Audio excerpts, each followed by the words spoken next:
오늘 함께 나누실 하나님의 말씀은 사도행전 10장 34절에서 43절입니다. 찾으신 후 저와 여러분이 한 절씩 교독하도록 하겠습니다. 10장 34절입니다. 베드로가 입을 열어 말하되 내가 참으로 하나님은 사람의 외모를 보지 아니하시고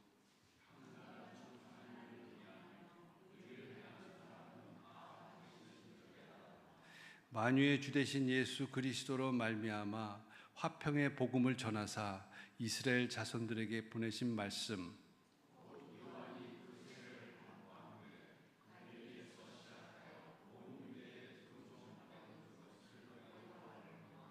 하나님이 나사렛 예수에게 성령과 능력을 기름 붓듯 하셨음에 그가 두루다니시며 선한 일을 행하시고 마귀에게 눌린 모든 사람을 고치셨으니 이는 하나님이 함께 하셨음이라.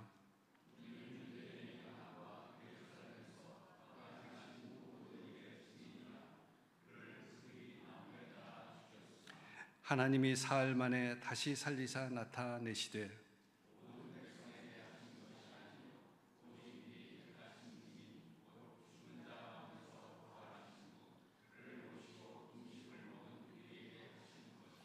우리에게 명하사 백성에게 전도하되 하나님이 살아있는 자와 죽은 자의 재판장으로 정하신 자가 곧 이 사람인 것을 증언하게 하셨고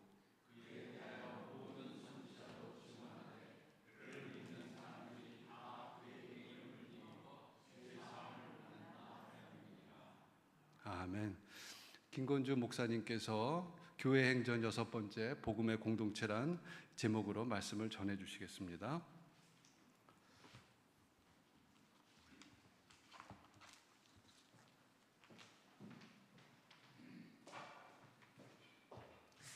사도행전 말씀을 나누고 있는데요. 사도행전은 교회에 관한 이야기라고 했습니다. 꼭 기억하셔야 됩니다. 교회에 대한 고민이 생기면 어디로 갈까요? 사도행전부터 가야 됩니다. 그게 사도행전이 우리에게 주어진 이유입니다. 그러니까 우리 이야기를 읽으셔야 돼요. 2000년 전의 이야기인데 우리 이야기예요. 우리까지 이어진 이야기. 그럼 우리 이후는 어떨까요? 우리에게서 끝나는 이야기일까요? 우리 이후에도 이어지는 이야기일까요? 이어져야 돼요. 근데 우리를 통해서 이 이야기가 이어지려면 우리 앞에 있었던 그 이야기 속으로 우리가 들어가야 이어지는 거지, 정말 저희가 이 기독교 역사의 마침표가 되면 안 됩니다. 좋은 쉼표가 돼서 그 다음으로 이어지는 이야기가 돼야지, 우리가 어떻게 잘못해서 마침 꾹 찍고 이야기가 우리인데서 끝나버렸다. 아유, 그 책임은 어떻게 질까요? 그래서 이 사도행전 안에 있는 이 교회 이야기를 우리가 들을 때, 읽을 때 신중해야 됩니다. 사도행전 안에는 교회와 함께 하시는 성령에 대한 강조가 있습니다. 왜 이걸 강조할까요? 교회의 핵심이 뭡니까? 성령님과 동행하는 거예요. 근데 성령님의 특징이 어떠냐면 너무 겸손하셔서 자기 자신을 잘 드러내지 않으세요. 이 눈으로 우리를 해석할 수 있어야 사도행전의 사람들입니다. 여쭤볼게요. 지금 성령님이 이곳에 함께 하실까요? 하시지 않을까요? 함께 하셔요. 그런데 느껴지세요? 여러분하고 저하고 지금 함께 하고 있죠. 오늘 기도할 때 좋은 그 목회자 만나게 해주셔서 고맙다, 그렇게 기도해 주셨잖아요. 그러니까 보면 앞에 있지요. 제가 그렇게 나대는 사람 아니잖아요. 그런데 함께 있으면 보입니까? 보이지 않습니까? 보여요. 인지되고 인식이 돼요. 근데 성령님은요, 함께 계시고 우리를 인도하고 계신데도 잘 드러내지 않으세요. 그래서 우리가 어떤 실수할 수 있어요? 계시지 않는 것처럼, 역사하지 않는 것처럼 우리가 놓쳐버릴 수 있어요. 그럼 여쭤볼게요. 교회 이야기는 무슨 이야기라고요? 성령의 이야기예요. 그럼 지난 7년 동안 함리교회가 지금까지 올 때 성령님이 우리 속에 함께 하셨을까요? 하시지 않으셨을까요? 하셨다. 그럼 그거 기준으로 우리가 봐야 돼요. 우리가 그 성령님의 인도하심에 잘 반응했는가? 그분의 역사를 우리가 잘 알아채고 그 성령님의 걸음에 함께 했는가, 이걸 늘 볼 수 있어야 돼요. 과거를 돌아보는 것도 그렇습니다. 근데 현재는 어떻게 바라봐야 될까요? 성령님이 오늘 우리 공동체 예배에 함께 하실까요? 하시지 않으실까요? 함께 하세요. 그럼 그 성령님께 우리가 어떻게 반응해야 되느냐, 그것이 중요하다라고 가르치는 게 뭐냐? 사도행전 이야기예요.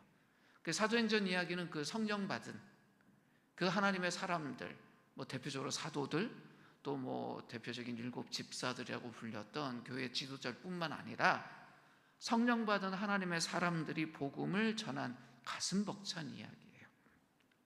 그래서 사도행전은 복음의 이야기라고 말할 수도 있습니다. 근데 복음이라는 단어 들으면 낯서세요? 익숙하세요? 익숙하시죠? 세상 사람들에게도 복음이라는 말은 굉장히 익숙한 말이에요. 근데 요즘은 잊혀지는 게 있습니다.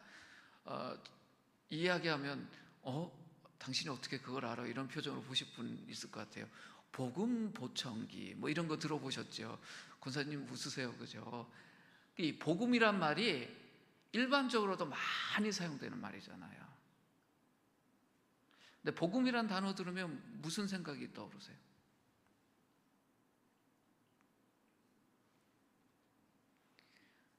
사람들에게 복음이 뭐냐라고 물으면 해석하시는 분이 있어요. 기쁜 소식이죠. 네, 그 한자어로 복되다는 할 때 복하고 소리 음자 써서 복음이라고 합니다. 기쁜 소식. 아니, 기쁜 소식 말고 다른 의미 없어요. 그러면 또 영어로 대답하세요. 가스펠 그러세요. 근데 말이라는 건요, 의미를 담는 그릇이에요. 중요한 건 말의 표현이 무엇이냐가 아니라 거기에 뭐가 담기느냐가 중요해요. 우리가 복음, 기쁜 소식, 가스펠이라고 부를 때 그 말이라는 그릇 안에 무슨 의미를 담고 있느냐가 중요합니다. 이것이 왜 이렇게 중요하냐? 제가 목사로 살잖아요. 제가 93년에 신학교 갔으니까 벌써 30년 넘었어요, 그죠? 근데 이렇게 목회자로 살면서 이 복음이란 단어를 가지고 사람들하고 대화를 참 많이 했겠지요. 근데 어떤 일들이 있냐? 똑같은 말을 사용하는데 담겨있는 내용들이 참 다를 때가 있어요. 혹시 여러분들 기쁜 소식 선교회라는 그 팀 이름 들어보신 적 있습니까? 구원파입니다. 되게 좋은 이름 갖고 있잖아요. 기쁜 소식 선교회. 그게 복음 선교회라는 뜻이잖아요. 근데 구원파예요. 이단이에요. 이단들도 복음이라는 단어를 사용합니다. 기존 교회 교인들 유혹하면서 사용하는 말이 뭐예요? 복음을 들어봤냐? 그러고 당신이 알고 있는 복음은 무엇이냐? 라고 물어봐요. 그런 경우도 있지만 제가 이제 목회자로 살면서 어떤 경우가 있었냐면, 신학교 졸업하고 이제 몇 해 지나지 않는 젊은 목회자들 만날 때가 있습니다. 제가 사랑의 교회에서 사역할 때 국제제자 훈련원이라는 곳이 목사들 대상으로 세미나도 많이 하고 그런 곳이잖아요. 그런데 어느 날 한 3박 4일 동안 진행되는 어떤 세미나에 젊은 목사 한 명이 참여를 했는데, 첫날 모든 순서를 끝나고 표정이 굉장히 어두운 상태로 있어요. 그래서 제가 그때 한 10시 반쯤 됐나? 그래서 혹 불편한 게 있나 싶어서 여쭤봤어요. 혹시 목사님 무슨 불편한 거 있나요? 그랬더니 시간 좀 내줄 수 있냐고.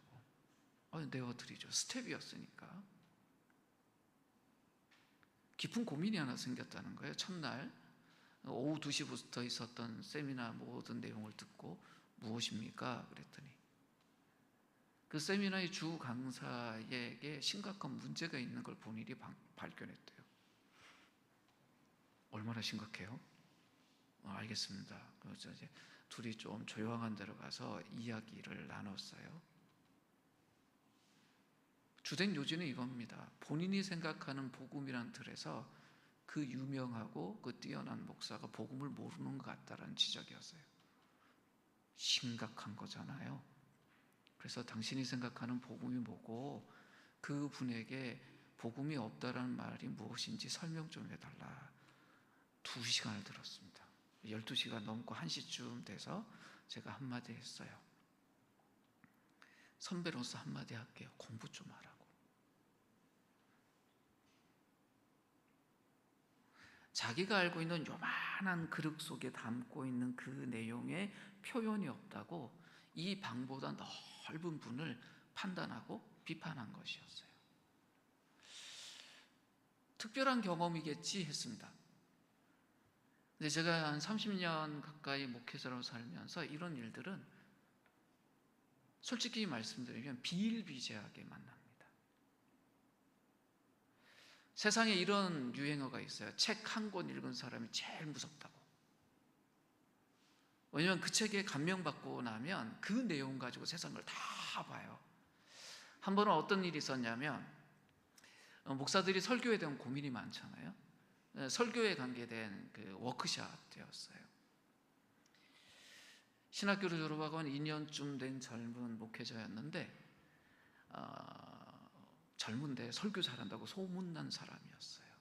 근데 이제 더 배우겠다고 왔어요. 근데 또 뭐 거기 뭐 강사들이 강의하고 워크숍하고 막 그랬는데 이 친구는 첫날이 아니라 둘째 날 점심 때 밥 먹으면서 굉장히 화가 나 있어서 제가 이렇게 불렀습니다. 왜 이렇게 화가 나 있냐 그랬더니 강사들이 다 틀려 먹었다는 거예요.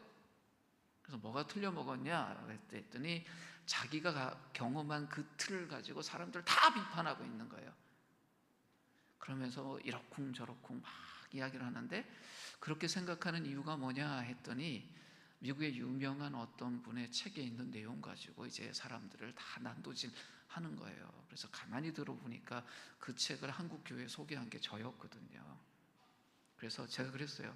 그 책 언제 읽었냐 그랬더니 뭐 한 6달 전에 읽었대요. 그 책 한국 교회에 소개한 사람이 누군 줄 아냐? 그러니까 모른대요. 그 책 지금 갖고 있냐? 갖고 있대요. 그럼 책 앞을 넘겨봐라. 거기 내 이름이 있다. 그때부터 이 친구 얼굴이 하얗게 변해요. 책에 보니까 제 이름이 있죠. 덕구는 쭉 내려놓고 혹시 뭐 자기 잘못된 거 있냐? 그래서 잘못된 거 하나도 없다. 그럼 자기가 맞냐? 맞다. 근데 너 또 틀렸다. 뭐가 틀렸냐? 너 이제 대학원 갓 졸업한 사람이 박사로 40년 산 사람들 평가하고 있는 거다. 그 말을 이해를 못해요. 이게 사람이에요. 우리가 복음이라는 단어를 들으면 잘 안다고 생각합니다. 근데 정말 잘하냐? 한번 생각해 봐야 돼요. 우리가 복음서가 4개 있죠. 이름 자체가 뭐예요? 복음서예요. 그죠? 근데 복음서 중에 가장 먼저 써졌을 거라고 우리가 추정하는 복음서가 마가복음입니다. 근데 그 마가복음 1장에 복음이라는 단어가 소개되는데 좀 맥락이 좀 다른 맥락에서 이 복음이라는 단어가 소개가 돼요. 한번 볼까요? 마가복음 1장 1절하고 14절하고 15절인데 1장 1절이 이렇게 기록되어 있습니다. 하나님의 아들 예수 그리스도의 복음의 시작이라 라고 되어 있고요. 14, 15절에 보면 요한이 잡힌 후 예수께서 갈릴리에 오셔서 하나님의 복음을 전파하여 이르시되 때가 찼고 하나님의 나라가 가까이 왔으니 회개하고 복음을 믿어라 하시더라 라고 하면서 복음이라는 단어가 1절에도 나오고 14절, 15절에도 나와요.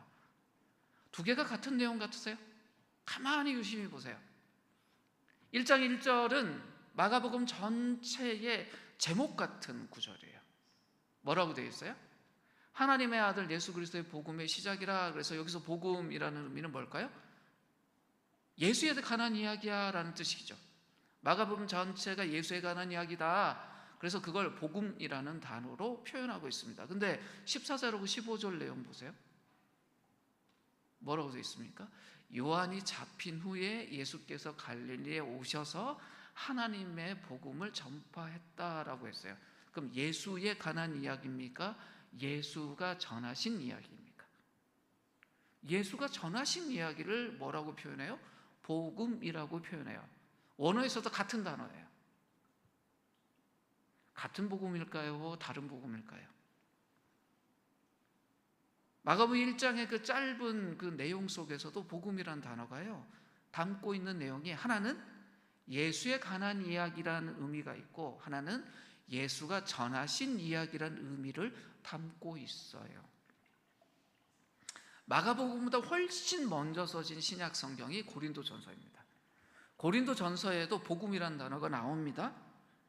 특별히 15장에 가면 복음이라는 단어가 많이 나오는데 바울이 이 고린도전서 15장 1절에서 8절에 보면, 제가 읽을게요. 형제들아, 내가 너희에게 전한 복음을, 그러니까 바울이 고린도 교회에 전한 복음은 해놓고 뭐라고 하냐면, 너희에게 알게 하노니 이는 너희가 받은 것이요 또 그들 가운데 선 것이라.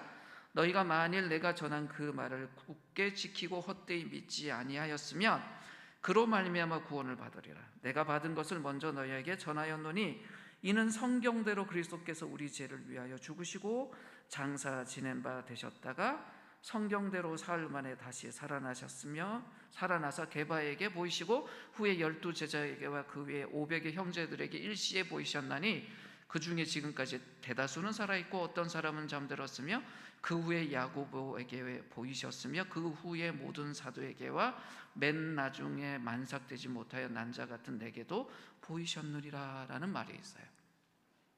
바울이 고린도 교회에 전한 복음은 이거라는 거예요. 조금 긴 내용 같은데요, 이 말씀이 4개의 동사로 구성되어 있습니다. 첫 번째가 뭐냐? 죽으시고라는 거예요. 예수가 죽으셨다, 그리고 장사 지낸 바 되었다가 다시 살아나셨다, 제자들에게 보이셨다. 크게 이 4가지로 이 복음을 이야기합니다. 주님이 죽으셨다, 그리고 장사되었다가 사흘 만에 다시 살아나셨다, 살아나신 이후에 제자들에게 자기 자신을 나타내셨다. 이것이 복음이다라고 이야기를 합니다. 구체적으로 예수님이 무엇을 하셨는지에 대한 내용이에요. 예수님이 어떻게 하셨다고요? 죽으셨어요. 그리고 3일 만에 부활하셨어요. 그리고요, 제자들에게 자신을 보이셨어요.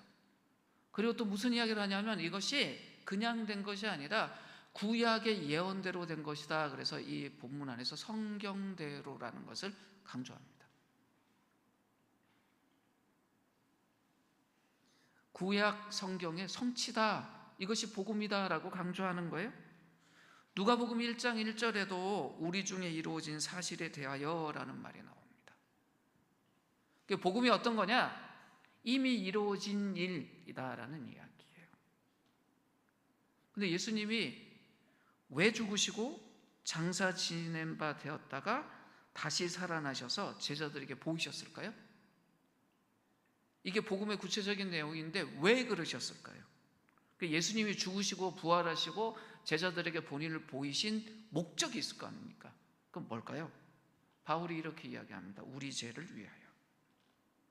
가장 복음의 핵심이 뭐냐면 우리 죄를 위하여 그리스도께서 그렇게 하셨다. 복음의 가장 짧은 간결한 정리는 뭐냐면 우리 죄 때문에 그리스도께서 그렇게 하셨다입니다. 이제 오늘 본문으로 돌아올까요? 오늘 본문 사도행전 10장에 베드로가 이방인인 고넬료의 집에 가서 전한 복음의 내용이 나와요. 36절에서 41절 말씀을 천천히 같이 읽겠습니다. 시작.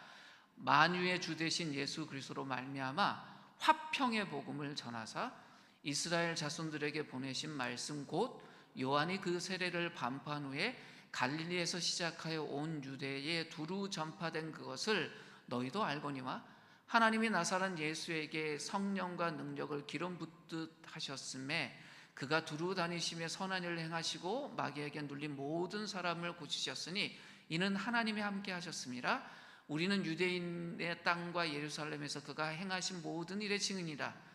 그를 그들이 나무에 달아 죽였으나 하나님이 사흘 만에 다시 살리사 나타내시되 모든 백성에게 하신 것이 아니요 오직 미리 택하신 증인 곧 죽은 자 가운데서 부활하신 후 그를 모시고 음식을 먹은 우리에게 하신 것이라. 여기도 어때요? 앞에 나왔던 내용하고 똑같죠. 언제부터요? 요한이 그 세례를 반포한 이후부터 그리스도가 어떻게 하셨대요? 하나님 나라를 전하시고 알리셨다. 여러 사역들을 하셨다. 그 위에 어떻게 해요? 십자가에서 죽으시고 부활하시고 그 다음에 어떻게 하셨대요? 그의 제자들에게 당신을 나타내셨다. 이것이 복음이다라고 지금 이방인인 고넬료에게 이야기하고 있어요. 복음의 핵심적인 내용이 똑같죠. 지금 이방인들에게 전하고 있는 베드로의 이 이야기가 무슨 이야기하고 있습니까? 예수님 이야기하고 있어요. 복음이 뭐냐 그러면 아주 단순하게 말하면 예수님 이야기, 십자가와 부활, 우리 죄를 위해서 죽으셨다라는 선포, 이것이 복음이에요. 근데 그 예수님의 이야기는 구약에 연결되어 있어요. 그럼 구약에도 복음에 대한 이야기를 할까요? 하지 않을까요? 합니다. 복음은 성경 전체에 퍼져 있는 이야기예요. 그러니까 신약에 와서 예수님 딱 볼 때 복음서에만 복음이 있는 것이 아니라 창세기 처음부터 요한계시록 끝까지 다 복음에 대한 이야기들이에요. 느헤미야 9장에 보면 느헤미야가 이스라엘 백성들에게 회개를 촉구합니다. 그러면서 창세기 아브라함 이야기부터 시작해요. 그리고 이야기를 쭉 이어서 제일 마지막에는 무슨 이야기를 하냐면 지금 느헤미야의 말을 듣고 있는 그 현장에 있는 사람들의 이야기로 이 창세기의 아브라함 이야기를 이어와요.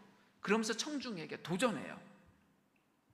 그 이야기 속에 우리가 있으니 우리가 어떻게 해야 되겠냐라고 이야기를 합니다. 근데 누가복음 쓴 다음에 이어서 사도행전을 썼죠. 그 두 권의 책을 이렇게 이어서 썼잖아요. 그럼 누가복음을 먼저 쓰고 사도행전을 이어서 쓴 그것의 의미가 뭘까라고 물어봐야 되겠죠. 누가복음 제일 앞에 뭐라고 그랬어요? 우리 중에 이루어진 사실이라고 말했잖아요. 이미 이루어진 사실. 이루어진 사실은 과거 완료된 거잖아요. 근데 그 일이 거기서 끝나지 않고 계속 이어진다는 걸 강조하는 것이 사도행전이에요. 복음이라는 이야기는 예수님에게서 끝난 이야기가 아니라 오늘 우리 안에서 성령이 우리와 함께 만들어 가시는 이야기다라는 이야기입니다.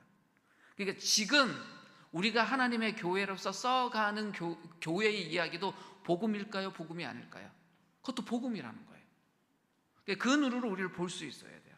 그러니까 복음이라는 것은 예수님이 이런 분입니다라고 알려주는 것도 포함되어 있지만 예수님이 이런 분입니다라고 알려준 이후에 그 이야기 때문에 만들어져가는 그 이어지는 이야기들도 포함된다는 이야기입니다.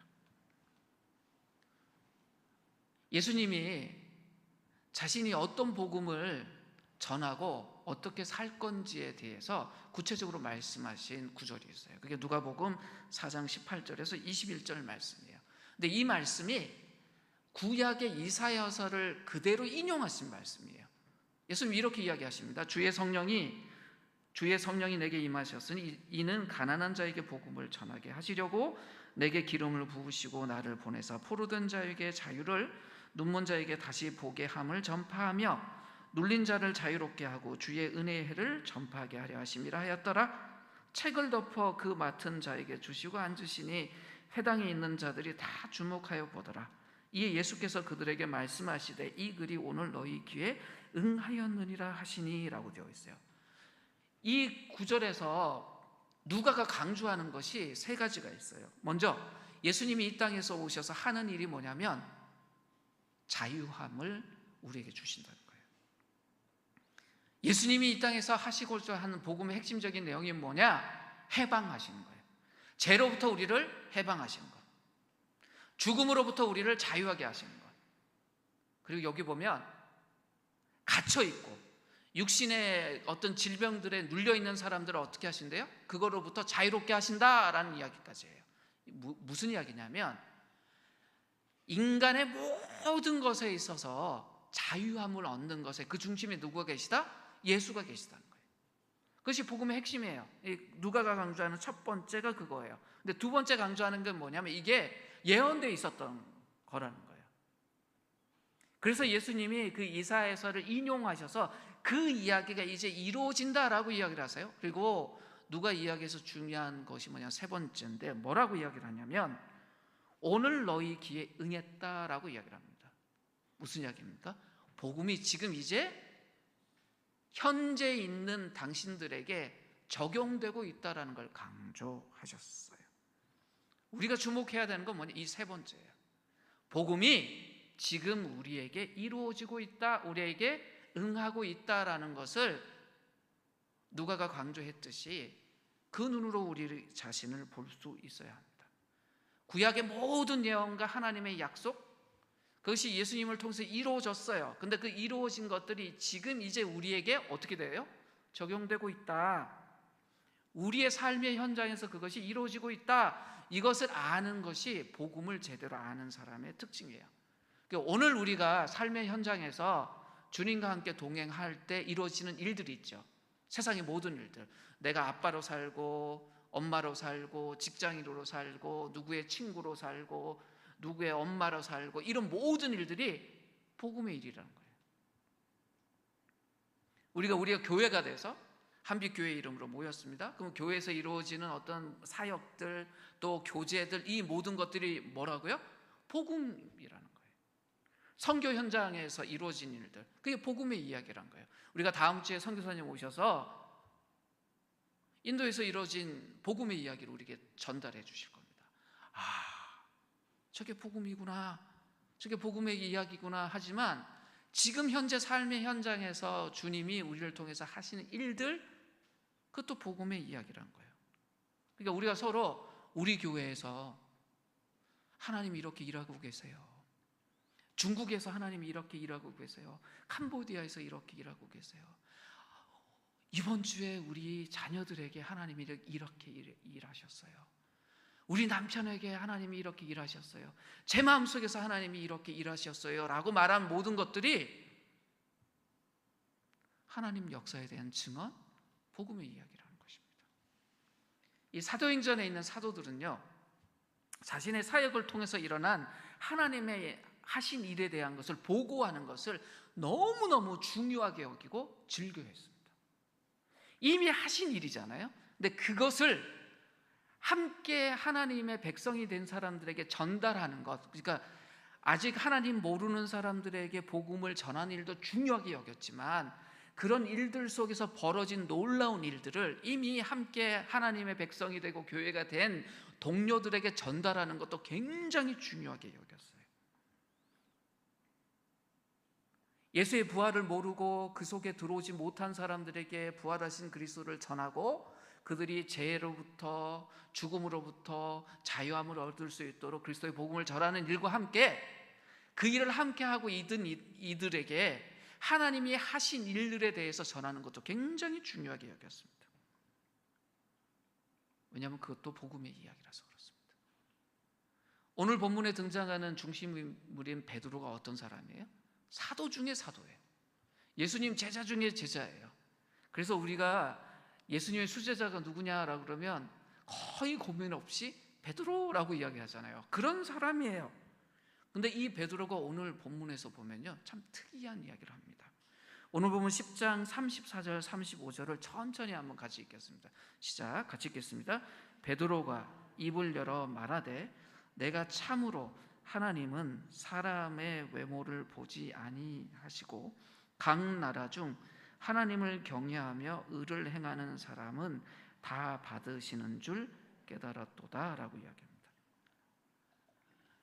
이방인 고넬료에게 사도 중에 사도인 수제자인 베드로가 지금 하고 있는 말이에요. 근데 보세요, 하나님에 대해서 두 개를 이야기를 해요. 첫 번째는 하나님이 사람의 외모로 판단하지 않는다. 이게 무슨 말입니까? 사람의 외모로 판단하지 않는다. 그 사람이 명품 입었냐 아니면 기성복 입었냐 이 뜻이에요. 이 외모라는 말이 무슨 말입니까? 그 사람의 인종, 그 사람이 유대인이냐 아니냐 이걸로 판단하지 아니하신다. 이게 큰 말이겠죠. 그러면서 두 번째 말을 해요. 뭐라고 해요? 각 나라 중 하나님을 경외하며 의를 행하는 사람 다 받으신다. 뭡니까? 나라에도 상관없다. 하나님께 대해서 어떻게 반응하는 사람이냐가 중요하다라고 해요. 근데 이거 베드로가 몰랐을까요? 사도 중에 사도인데. 근데 오늘 뭐라고 해요? 중요한 단어가 있습니다. 지금 깨달았다라고 이야기를 해요. 하나님이 사람을 외모로 판단하지 않으시고 각 나라 중에 하나님을 경외하며 의를 행하는 사람 다 받으시는 줄 이제 깨달았다라고 이야기를 해요. 이방인 고넬료 앞에서 베드로가 이 이야기를 합니다. 무슨 이야기입니까? 예루살렘 교회의 핵심 지도자이고 사도 중에 사도인 사람인데 자신이 이 내용을 처음부터 알고 있었다라고 말하지 않아요. 이제 깨달았다고 이야기를 해요. 나 복음 전하는 사람이었어요. 지금도 열심히 복음 전하는 사람인데 이 복음의 핵심을 사실 나 제대로 모르는 채 사도로 살았습니다. 근데 이제 알았습니다라고 누구에게요? 이방인에게요. 놀랍지 않습니까?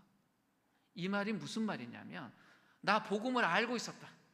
그러나 유대인들을 위해서 주어지는 복음이랑 이방인들을 위해서 주어지는 복음이 다른 것처럼 알고 있었는데 이제 알고 보니 유대인들에게 주어진 복음이나 이방인들에게 주어진 복음이나 그게 똑같은 복음이란 걸 이제야 깨달았다라고 이야기를 하는 겁니다. 무슨 말입니까?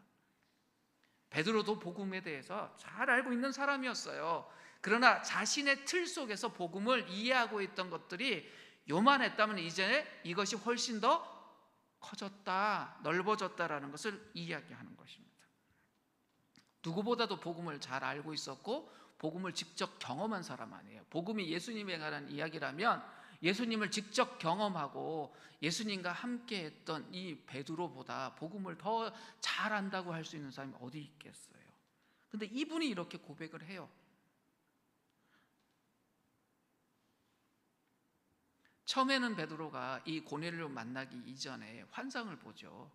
쉽게 이 이방인 만나러 오지 못했습니다. 그래서 하나님이 베드로를 위해서 환상을 2번이나 보여줍니다. 근데 처음에 그 환상을 보았을 때 어떻게 이해했냐면 이거 유대인들하고 그 이방인들 사이에 음식법에 관한 것이니 혹이나 이방인들하고 음식 먹게 되면 유대인의 그 음식법을 굳이 강조하지는 말자. 이렇게 이해를 했어요. 좀 지나고 나서는요.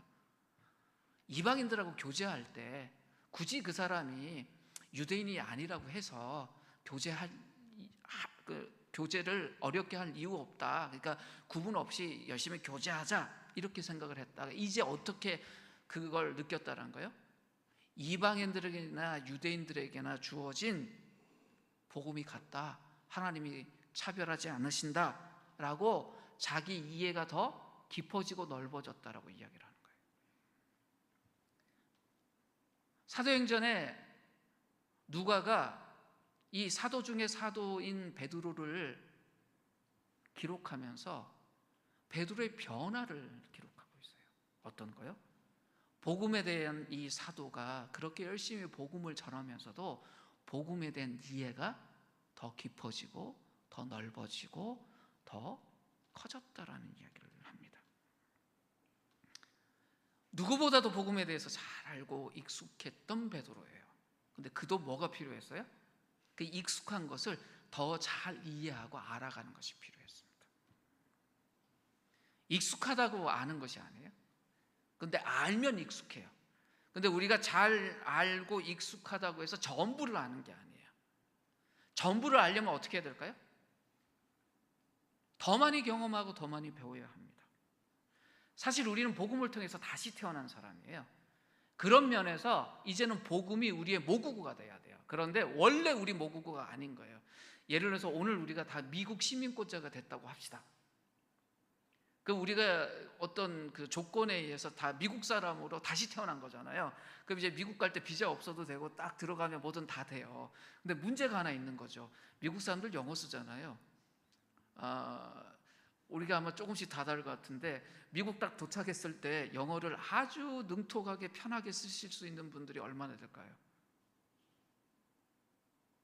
아유, 미국 사람이 됐다니까요. 근데 그들의 모국어가 영어니까 우리도 그렇게 쓸 수 있어야 되는데 우리가 그 언어를 얼마나 유창하냐는 거예요. 우리도 영어로 소통할 수 있어요. 뭐 식당 가서 뭐 주문하고 뭐 하는 거 전혀 문제 없잖아요. 근데 얼마나 유창하냐라고 생각을 해본다면 달라지겠죠. 언어 배울 때 처음에 어떻게 합니까? 기본 문법도 배우고 단어도 외우고 뭐 이런저런 거 하잖아요.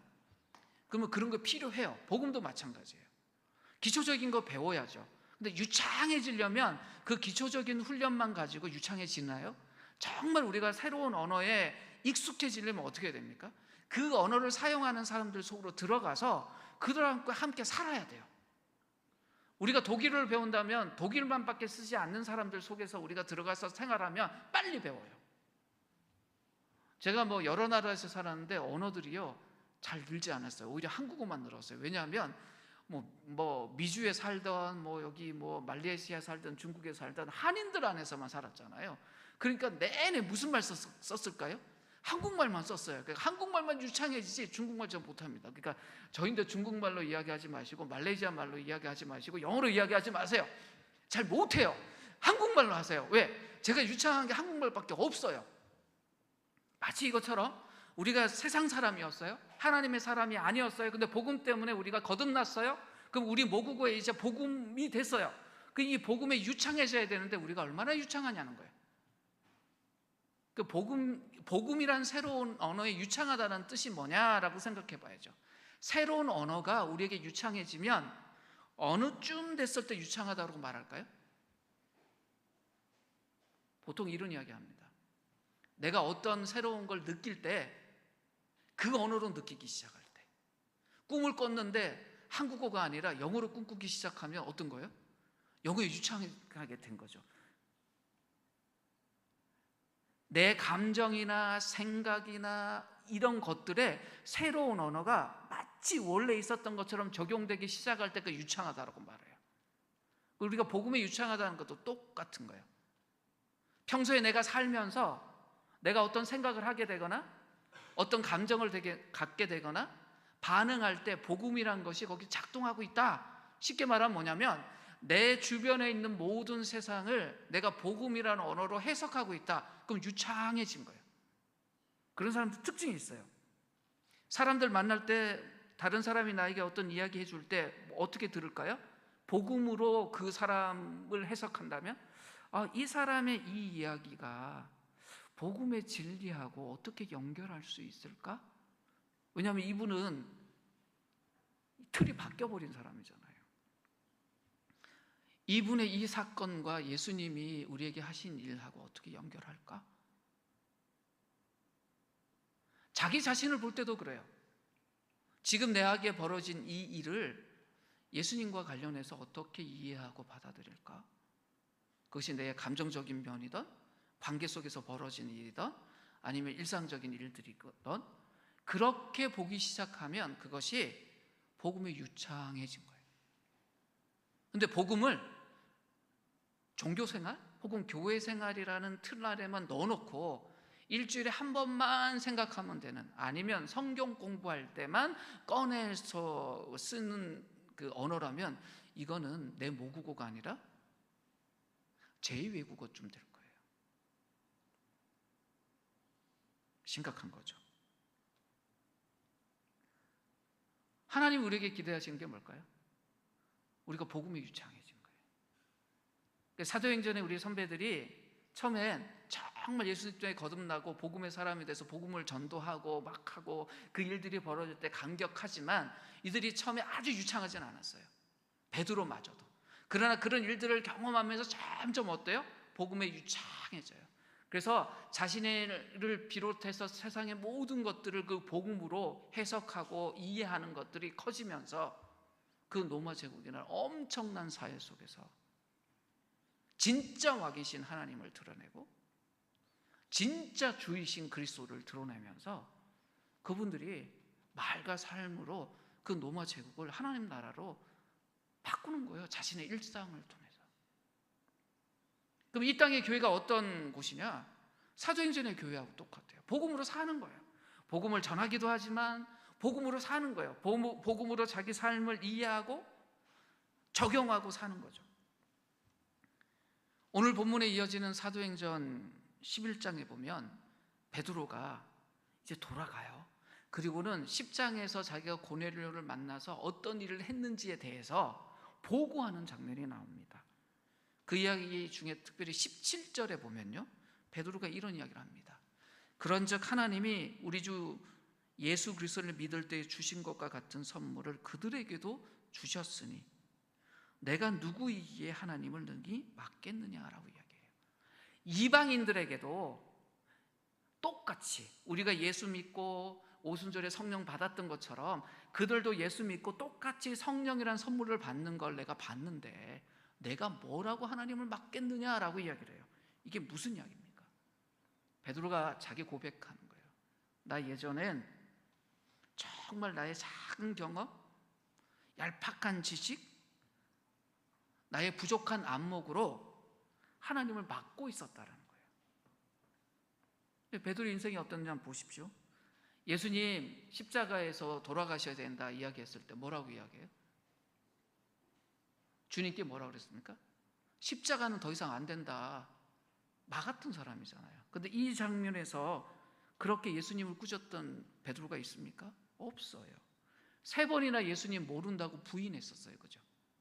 근데 그 베드로가 지금 없어요. 부활하신 예수님을 보고도 의심했던 게 베드로였어요. 동물 가죽 다루는 사람하고는 부정하니까 만날 수 없다라고 했던 것이 베드로였어요. 심지어 이방인들하고는 상종해서는 안 된다라고 말했던 것이 베드로였어요. 근데 그런 베드로가 지금은 없어요. 그리고 뭐라고 이야기해요? 하나님을 어떻게 맡겠느냐라고 이야기합니다. 복음에 유창해지면서 베드로가 변해요. 생각만 변하는 것이 아니라 행동도 변하고 사람들에 대한 태도도 변하고 자기 자신에 대한 관점도 변해요. 실제로 우리 자신이 변해가는 거예요. 복음을 알면 알수록 우리가 그렇게 변해갑니다. 내가 왜 안 변하느냐? 내가 노력이 부족해서 그런가? 그럴 수 있습니다. 내가 내려놓지 못할 걸 내려놓지 못해서 그런가? 그럴 수 있습니다. 우리 안에 도덕적인 노력, 종교적인 훈련 필요합니다. 근데 더 중요한 게 뭘까요? 복음이 우리 안에서 일하도록 하는 거예요. 주님이 모든 것으로부터 우리를 자유하게 하시겠다. 그것이 주님이 이 땅에 오신 목적이다라고 하셨으면 그 주님이 우리 안에서 일하도록 우리 자신을 내어드리는 거예요. 그게 복음 안에 우리가 들어가는 겁니다. 그런데 우리가 생각할 때 자기 틀에 복음은 이 안에만 있어야 돼. 그러면 자기 삶의 그 영역만 복음에 내어주고 나머지는 자기 노력이나 자기 틀 가지고 가져가겠죠. 베드로가 그랬어요. 근데 자기 자신을 이렇게 복음 안에서 한 발자국 한 발자국 더 복음 안으로 들어가면서 더 큰 자유를 누립니다. 이방인들하고 만날 때 어땠을까요? 이전에 베드로하고는 달랐을 거예요. 그들과 함께 하나님에 대한 것들을 나누고 더 풍성한 삶을 살았을 거예요. 그 이야기를 다른 사도들에게, 다른 하나님의 백성들에게 이야기하는 거예요. 여러분, 우리 복음에 유창해집시다. 그래서 우리가 더 풍성한 삶을 삽시다. 그리스도가 이루신 그 일을 우리가 삽시다. 그리고 그것을 누가가 사도행전에 기록하고 우리에게 남겨줘요. 뭐라고요? 복음 안에서 우리가 복음을 더 경험하고 복음을 배워서 정말 예수님이 우리에게 주고자 한 그 일을 우리 안에서 누리며 경험하며 살라라고 이야기를 하세요. 사도행전의 공동체는 복음의 공동체였습니다. 복음을 증언하고 복음을 경험하고 복음을 적용하는 공동체였어요. 그런 공동체의 특징이 뭐냐면 끊임없이 복음을 배우고 복음에 유창해지기 위해서 자기 자신에게 그 복음을 적용하는 사람이에요. 우리가 예수 믿지 못하는 사람, 또 예수 믿다가 낙심해서 교회 밖에 있는 그들을 생각하면서 우리가 기도합니다. 또 그들을 우리가 함께 교제하고 품어낼 수 있기를 기도합니다. 그런데 그 더불어 우리가 꼭 해야 될 게 있습니다. 우리 자신이 복음으로 더 깊이 들어가고 복음에 유창해져서 그 복음으로 풍성한 삶을 살 수 있도록 그리스도께서, 성령께서 우리 안에서 자유롭게 일하시도록 우리 자신을 그렇게 내어드리고 함께 하는 거예요. 그러기 위해서 우리 자신을 돌아봐야 됩니다. 내가 딱딱하게 굳어져 있는 부분이 어떤 부분인가? 생각하는 부분인가? 아니면 행동을 옮기는 실천적인 면인가? 아니면 사람들과의 관계 속에서 그러한가? 복음의 거울 앞에 우리 자신을 비춰보고 내가 얼마나 복음에 유창해지고 있는가 서로 살펴봐야 합니다. 홀로 되는 일이 아니에요. 아까 그런 말씀 드렸잖아요. 새로운 언어에 익숙해지려면 그 언어를 사용하는 사람들 속에 들어가야 된다. 복음에 유창해지려면 어떻게 해야 될까요? 복음의 사람들하고 함께 있어야 돼요. 복음의 공동체 안에 함께 있어야 됩니다. 우리가 가나안 성도들을 안타깝게 여기는 이유가 이 지점에 있습니다. 하나님이 우리에게 주신 꿈이 그 가나안 성도들과 함께 다시 복음의 공동체로 모여라, 그 복음을 누리며 살아라 우리에게 말씀하고 계신데요. 그분들이 복음 모르는 거 아니에요. 알고 계세요. 알고 계세요. 하지만 풍성함을 누리기엔, 유창해지기엔 굉장히 한계 상황에 계셔요. 우리 자신도 그럴 수 있습니다. 공동체 안에 있지 않으면, 또 참된 복음의 교제 안에 있지 않으면 복음에 유창해지지 못합니다. 자기의 작은 틀에 복음을 가둬놓고 그만큼만 살게 됩니다. 하루하루 하나님과 동행하며 살면서 우리 안에 복음이 더 풍성해지기를, 그리고 그 풍성해진 복음을 서로 나누고 서로에게 그것을 도전하면서 그렇게 풍성한 복음의 삶을 사는 우리 모두가 될 수 있도록 우리가 서로 격려하고 응원하고 붙들어주고 또 함께 기도하고 도전하는 그런 공동체가 되었으면 좋겠습니다. 이 시간 함께 기도할 때 먼저 자기 자신을 위해서 기도하셨으면 좋겠어요. 내가 더 복음 안에서 깊어져야 되고 넓어져야 되는 부분이 무엇인가? 더 익히고 경험해야 되는 부분이 무엇일까? 더 배워야 되는 부분은 무엇일까? 주님이 알게 해주십시오. 그리고 그렇게 알려주신 부분에 대해서 내가 한 걸음 한 걸음 도전하면서 나아가게 해주십시오라고 본인을 먼저 위해서 기도하시고요. 그 일에 우리의 공동체가 어떻게 잘 순종하고 나아갈 수 있을까 서로 살피면서 이 공동체가 복음의 풍성한 공동체가 될 수 있도록 함께 기도했으면 합니다. 기도하겠습니다.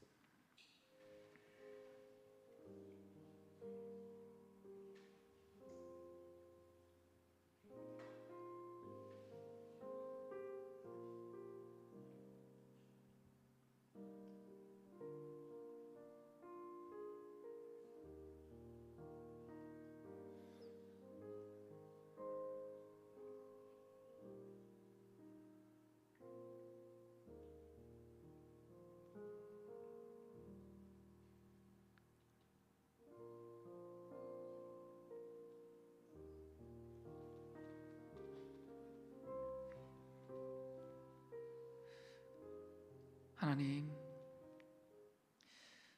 우리를 죄에서 구원하시기 위해, 사망에서 구원하시기 위해 오셔서 죽으시고 살으시고 또 우리에게 보이시고 지금 우리와 함께 하시며 그 복음 안에서 살게 하신 그 주님을 우리가 더욱 깊이, 더욱 넓게, 더욱 친밀히 알아가게 하시고, 그래 우리 자신이 그 복음 때문에 더 풍성하고 더 넉넉하고 더 아름다운 삶을 살아가게 하시며 이 아름다움을 다른 이들과 나누며 사는 그런 복음의 사람들이 되게 하여 주시옵소서. 우리의 공동체가 그 일에 온전히 사용될 수 있게 하여 주시고 그 일을 위하여 우리 안에 그 주님의 복음이 더욱더 풍성히 담기는 그런 공동체 되게 하여 주시옵소서. 예수님의 이름으로 기도드립니다.